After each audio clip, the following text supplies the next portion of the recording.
When I was in college, I used to house sit for a family for a few years when they would go on their annual family vacations.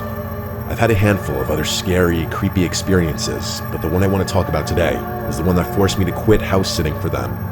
I was in my 20s and was trying to make ends meet. House sitting was one of the many side hustles I had. The family would be going on a 2-week vacation abroad and wouldn't have any service, so if anything went wrong, I would have to call the police or their relatives depending on the situation. Please keep in mind that I've already had a few creepy experiences with their house prior to this, but it was never scary enough to deter me because they paid me very well. I used to work at an animal shelter, so I was well versed in animal care, and I knew about cat behavior. This family had 4 cats who were all very well behaved. For the first few days, all was well. I slept in the guest bedroom and went to school from their house because they lived close enough to where I could just walk to class and didn't have to pay for parking or bring lunch since I could just go back to their place. Then the issues began after a few days. My boyfriend at the time came over with dinner to keep me company, as he knew I was always a bit creeped out by the house. We sat in the guest bedroom and watched TV for a few hours eating, until he said he needed to go home. Sometimes he'd sleep over, but he told me on this particular night that he had a strong gut feeling he needed to sleep at home. He urged me to go home because that gut feeling he had was really bad. At that point, it was around midnight, and to be honest, I didn't want to go home. To put it bluntly, I have a complicated home life and didn't get along with my parents. The only time I'd get a break from home was the annual house sitting once a year, and I didn't feel like wasting it. My only sibling, who's also my best friend, moved out due to the toxicity, and honestly, home wasn't home without them anymore. I told him that I'll be fine, and I'll lock up after he left. He was still really uneasy, and tried to persuade me to go home once again.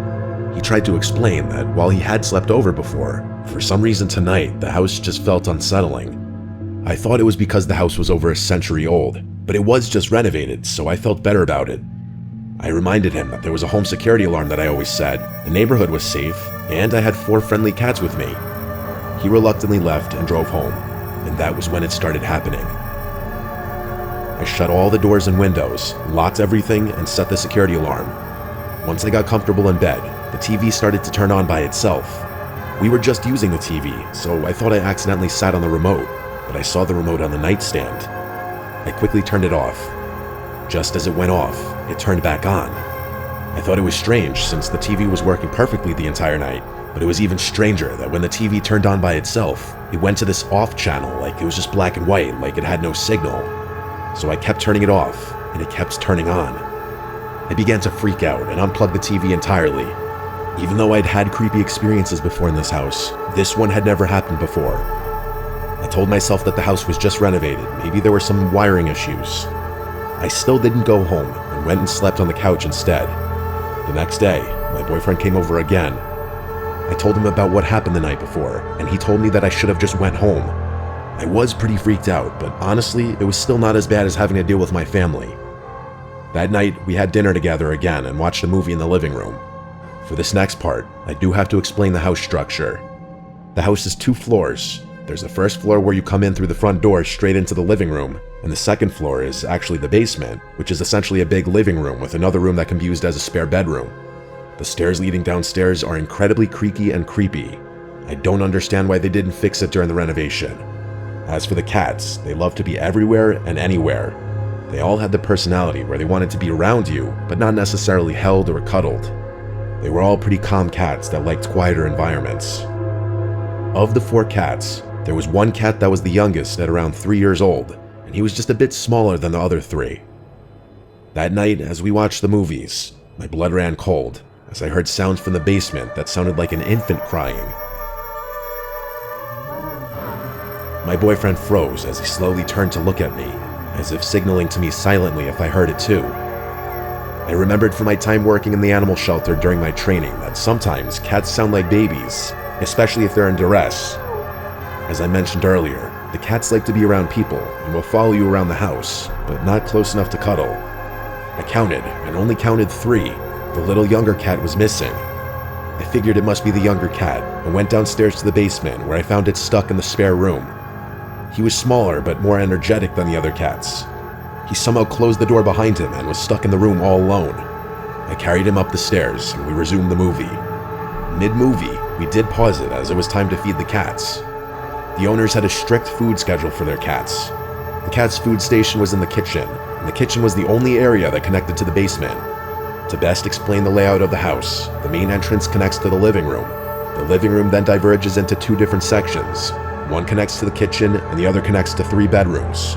One being the spare bedroom, a master bedroom, and another bedroom that belongs to the family's child, with the living room being connected to the kitchen as well. The kitchen was the connecting area where you must enter it to go to the basement or living room. For these cats, the only time that they didn't want to be around humans was while they were eating and after they ate, as they like to take naps or rest with their full bellies. They like to nap in the master bedroom or the teenager's room, as it smells like their family. They always did this every year that I babysat them, so it wasn't new. It also wasn't unusual to not see them for a little bit after mealtime. We finished our movie and went into the kitchen, void of any cats. As we were enjoying dinner, we both once again heard crying noises from the basement. It was naturally louder because we were in the kitchen, which was closer to the basement. I didn't see any cats in the kitchen, and I didn't think to check the living room because I was panicking internally. My boyfriend was visibly creeped out, and I told him I'd check it out since it was likely the cat again. I couldn't help but notice that the cries sounded a little different from earlier. It was more frequent and higher pitched. I turned on the lights to the basement and slowly crept down the stairs, saying the cat's name. With each step, the crying got louder, but when I finally made it down, the crying abruptly stopped. I checked the spare room, any crevices, and under the couch. He was nowhere. At that point, I was feeling so scared, I could hear my heartbeat in my head. I don't even go on regular walks, I definitely don't jog, and I absolutely don't run, but I ran up those stairs like my life depended on it. When I got back into the kitchen, I felt my whole body go cold as my heart sank. My boyfriend was standing in the kitchen with a horrid look on his face, as all 4 cats surrounded him. He told me that as I went down the stairs to the crying noises, the 4 cats came out at the same time from the area where the bedrooms were. No cat had been downstairs the entire time. I immediately and silently packed up my items, jammed it into my backpack, and we both left the house. For the remaining week, I would only return to the house once a day to clean the litter box and feed them. I know I was going against their eating schedule, but at that point, I really didn't care. After the last day, I locked up, dropped the keys into their hiding spot, thanked them for the opportunity, but that it was my last time, and I never returned. I hated that house, and looking back, the experiences I had each year seemed like it was escalating. I should have stopped much sooner. I still remember calling my sibling during the drive to my parents' house after the incident.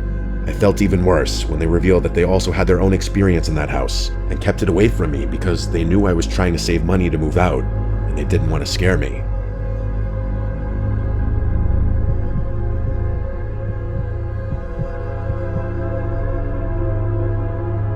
First, I'll start off with descriptions of all of those involved.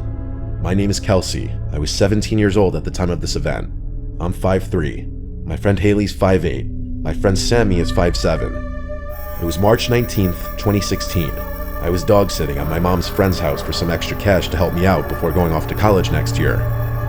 It was a cool spring night. The people I was dog sitting for had a super cool sunroom where my friends and I like to smoke, so I decided to invite 2 of my other friends over to spend the night and make this whole dog sitting thing more fun.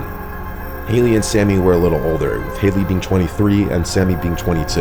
They brought over some vodka for us to drink. We hung out for a couple hours, drinking, smoking, laughing, and catching up. Then we start to get a bunch of phone calls. Now normally this would not be weird, except for the fact that the phone was supposed to be disconnected. We ignore the first couple phone calls, thinking they'll leave a message or a call back in the morning, as it was nearly midnight. The calls were persistent, and we could tell this person was not going to leave us alone until we answered. Sammy decided to answer the phone, and there was a man on the line, claiming to have the owner's wallet at a gas station 25 minutes from the house, which did not make sense. This man insisted that we come pick up the wallet now, which we all found extremely odd. After minutes of this man insisting that it was urgent that we come pick up the wallet, Sammy finally got the man to understand that we were not leaving the house and that we'll get it in the morning. We hung up the phone and all got a weird feeling in our stomachs. We grabbed the dog Willis and run into the back bedroom, shut all the blinds, and locked the door. We already have impaired judgment because of the weed and booze. We talk things out and we decide we were just being paranoid, and the man was just trying to make sure we get the wallet back to the owner safely. Hours go by of us drinking and smoking some more. Then we decide to watch a funny movie and make some food to calm down and get ready for bed that night. We move from the sunroom to the living room and pop in a DVD. The sunroom is located in between the kitchen and living room of the house and the backyard by the pool. The door in between the pool and the sunroom does not have a lock on it, but the door that's in between the kitchen living room and the sunroom does not have a dog door for Willis to go out back to go to the bathroom. So we all agree that, although we were a little spooked by the phone call, we were in a safe neighborhood, and Willis would bark if anything were to come to the door. Time creeps by. We were laughing on the couches, Haley and I sitting next to each other on one, and Sammy across the room on the other. The clock struck 3 a.m., and that's when things started to get creepy. Remember earlier how we left the lockable door open to the sunroom so that Willis could get outside to pee? That's where he entered from. I'm fully immersed in the comedy, but do you ever get that unexplainable feeling that you're being watched by somebody? That feeling suddenly became overpowering. I turn towards the kitchen and see a dark mass hunched over in the kitchen. I freeze and for a second think I'm seeing things. I watch as this mass reaches up into the cabinet, and that's when I realize there's someone in the house.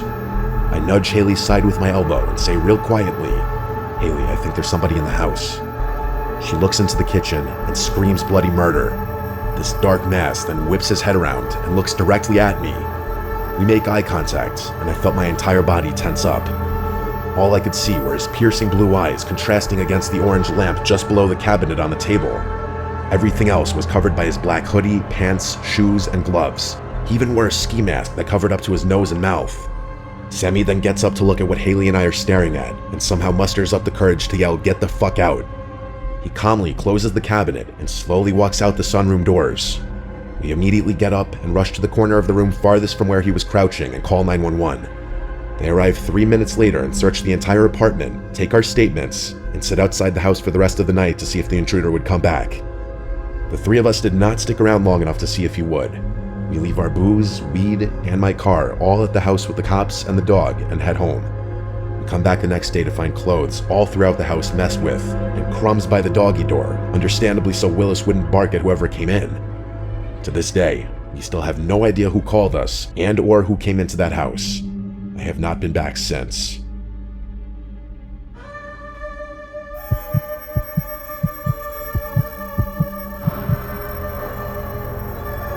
I'm 28 years old. I've been an animal lover ever since I was a child, which led to me pursuing a career path that had to do with animals. I'm a veterinary assistant, but for a while I also had a little side gig in which I'd offer to house sit animals for people going away on vacation and such. This ranged from cats to dogs to birds.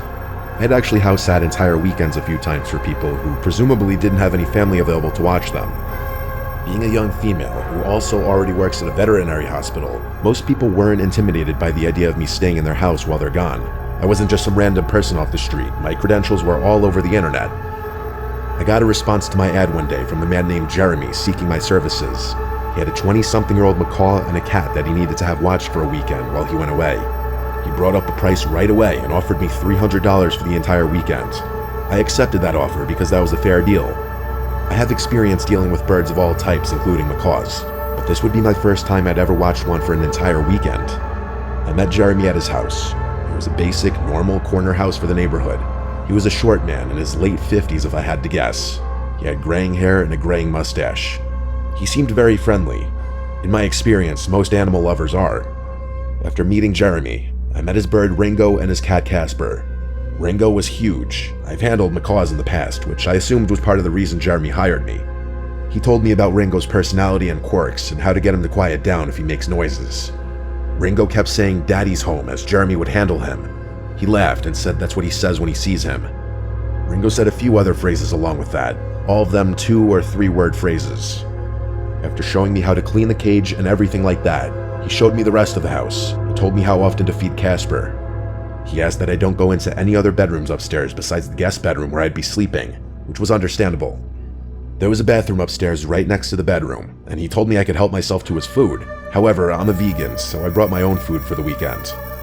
After all of this and him getting to know me a bit, he gave me the key to the house and left. I watched through the window as he drove off, and I was left alone with Ringo and Casper. It was already late in the day at this point, like 8 p.m. It was dark out, so there wasn't much left to do that night. Casper was already fed, and Jeremy already left enough food in Ringo's cage for the night. The cage was in the living room in the center of the house, right next to the TV, so I turned on the TV and plopped down on the couch. Casper was hiding somewhere in the house out of sight. Ringo was just sitting in the cage watching me. After a couple of hours of watching TV and eating my little dinner, I went to bed. No reason to stay up super late. I slept with the bedroom door open, and I woke up in the middle of the night to a sound. The best way I could describe it was two loud cracking sounds. I sat up and listened for a second. Nothing, so I laid back down and went back to sleep. There was a giant bird in a cage downstairs. Hearing sounds was not unexpected. The next day was pretty easy. I cleaned up Casper's litter box, fed him, and fed Ringo. I let Ringo out to play for a couple of hours. He perched on the back of the couch behind me as I watched TV. Jeremy told me that Casper and Ringo typically ignore each other, so I wouldn't have to worry about one attacking the other. Fast forward a few hours, and I left the house to go explore the area a little bit. I went for a walk in the park and FaceTimed a couple of my friends. I did a little driving around too and picked up some food for dinner that night before returning to the house. It was around 7 o'clock when I returned. I interacted with the pets for a couple of hours as I ate my dinner and watched TV. Jeremy was supposed to be returning home late tomorrow. I called it a night early again. I went to sleep with the door open again. However, once again, I woke up to a sound. This time, I believe it was the sound of the bedroom door closing. I looked up and saw that the bedroom door was now closed. While the windows were open, there was little to no wind to create a draft. This was weird. I also could hear sounds from downstairs. It sounded like Ringo moving about in his cage, talking. I got out of my bed to check on him and make sure he's okay. As I was walking down the stairs, I heard him talking more clearly. I got to the cage and saw he was wide awake and walking around. I remember what Jeremy told me to do to get him to quiet down, hand him a particular treat. I dug into the bag to grab one, but then he said the phrase, "Daddy's home." I found that odd and slightly unsettling. I put a treat in front of Ringo's face and he grabbed it. This ultimately did end up getting him to stop making noise, but it still felt weird that he'd wake up in the middle of the night. I went back to the bedroom and left the door open. I fell back asleep, and I shit you not, I woke up once again, maybe a little more than an hour later. This time I didn't hear what woke me up, but I looked up in the room in a daze, and in the near pitch black darkness of the room, I saw a black mass in the center of the room, moving away from the bed and out the door. I sat up and almost screamed until I fully came to. I now had to wonder if what I just saw was a hallucination or not. I grabbed my phone to turn on the flashlight, but on the screen, I saw I had gotten a text from Jeremy around an hour ago. It was him telling me that if Ringo makes noises in the middle of the night, it's normal and to ignore it. I stared at my screen, rereading the text at least 10 times. That text was sent conveniently around the same time I got up to give Ringo a treat. I felt ill all of a sudden. That black mass in the room I just saw. What if that were real? What if it wasn't a hallucination? I got out of bed and turned on the lamp. I started packing my bag as quickly as possible. I didn't bring many clothes, so I was packed very quickly. I quietly went to the bathroom next to grab all my toiletries quick. And then I tiptoed back out of the bathroom, and I was in the near pitch black upstairs hallway with all the bedroom doors. I looked down the hallway, and I could swear I heard the faintest sound coming from one of the bedrooms. I don't know why, but this overwhelming curiosity almost hypnotized me, and I crept down the hall to what I presumed to have been the master bedroom. I put my ear up close to the door, and I heard a rattling sound. It sounded like a bed rocking. He was in there. That fucking creep. I knocked on the door and said, "Jeremy, are you in there?"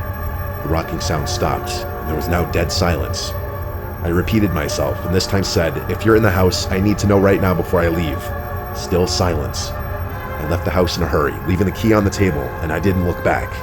On my drive home, I sent him a long voice text saying I'm considering reporting this to the authorities as some sort of stalker or breach of privacy situation, and that I was extremely disturbed that he was in the house. He immediately tried calling me 3 times, but I was honestly too scared to pick up. He then sent me a text apologizing and stating that his brother unexpectedly came home that night. I knew it was complete horseshit. I demanded he just pay me and I won't pursue this any further. He sent me a payment via Zelle, and that was that.